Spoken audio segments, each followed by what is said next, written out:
संभाजीनगर के क्रांति चौक पर आम्बेडकरवादी अत्याचार संघर्ष समिति की ओर से विरोध प्रदर्शन किया गया। समिति ने सामाजिक न्याय और आदिवासी कल्याण के नाम पर मिले सरकारी धन का दुरुपयोग करने के विरोध में इस आंदोलन का आह्वान किया।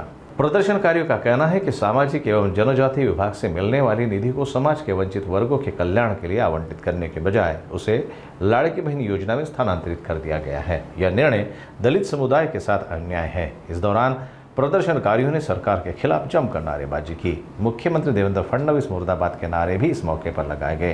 प्रदर्शनकारियों का कहना है कि वंचितों के अधिकारों से समझौता बर्दाश्त नहीं किया जाएगा।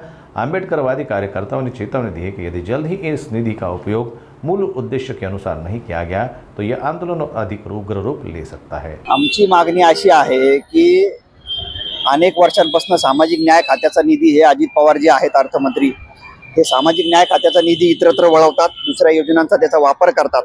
मुळात सामाजिक न्याय खात्याचा आणि आदिवासी विकास खात्याचा जो काही निधी आहे अर्थसंकल्पामध्ये तरतूद होत असताना तो निधी इतरत्र वळवता येत नाही असं नीती आणि नियोजन आयोगाचा डायरेक्शन सांगतात।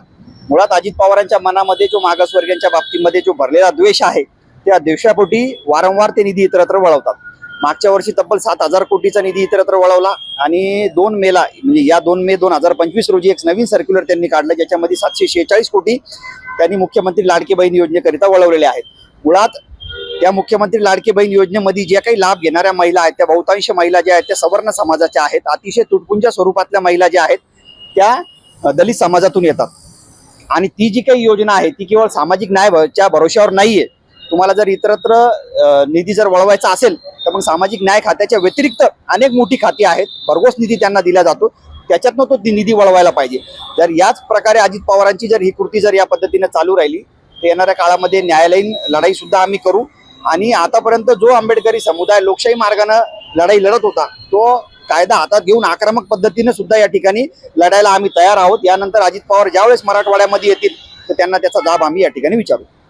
आंबेडकरवादी अत्याचार विरोधी कृती समितीच्या वतीनं सामाजिक न्याय विभागाचा जो काही निधी लाडक्या बहीण योजनेमध्ये वळविण्यात आला त्याच्या विरोधामध्ये म्हणून आजची ही निदर्शने करण्यात आली होती। या राज्याचे अर्थमंत्री अजित पवार हे दरवर्षी प्रत्येक पंचवार्षिक योजनेमध्ये फक्त हंडोरे साहेबांचा अपवाद वगळता सातत्यानं हे सामाजिक न्याय खात्याचे पैसे मागे एकदा त्यांनी जलसंपदा खात्यामध्ये देखील वळवले होते। असेच वेगवेगळ्या खात्यामध्ये इथून पैसे वळवले जातात। आता मागे वारकऱ्यांच्या दिंडीने पैसे तिथूनच दिले। तीर्थस्थळाच्या दर्शनासाठी 30-30 हजार रुपये प्रत्येकाला खर्च करायचे, तोही खर्च याच्यातूनच दिला। मराठा आरक्षणाच्या जो काही सर्वे करण्यात आला त्याचाही पैसा याच्यातूनच दिला। पण कमीत कमी वेगवेगळ्या खात्यातून तुम्ही दरवर्षी पैसे काढायच्या ऐवजी ह्याच खात्यातले पैसे का काढता हा आमचा खरा या निदर्शनामागचा प्रश्न मुख्य विचारण्याचा।